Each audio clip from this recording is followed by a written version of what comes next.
ఎంత మాట! ఇది ఛాత్ర పరీక్ష గాని క్షత్రియ పరీక్ష కాదే. కాదు, కాకూడదు. ఇది కుల పరీక్ష ఎందువా?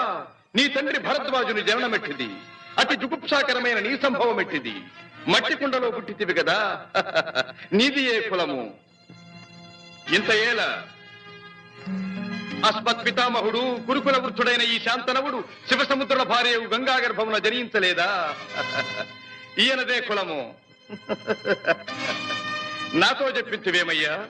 మా వంశమునకు మూల పురుషుడైన వశిష్ఠుడు దేవవేశ్యకు ఊర్వశీ పుత్రుడు కాడా? అతడు పంచమజాతి కన్య అయిన అరుంధతి ఎందు శక్తిని, ఆ శక్తి చండాళాంగన ఎందు పరాశరుని, ఆ పరాశరుడు పల్లెపొడిచైన మత్స్యగంధి ఎందు మా తాత వ్యాసుని, ఆ వ్యాసుడు విధవరాండ్రైన మా పితామహి అంబికతో మా తండ్రిని, పితామహి అంబాలికతో మా పిరతండ్రి పాండురాజును, మా ఇంటి దాసితో ధర్మ నిర్మాణ చనుడని మీచే కీర్తించబడుతున్నా ఈ విదురదేవుని కనలేదా?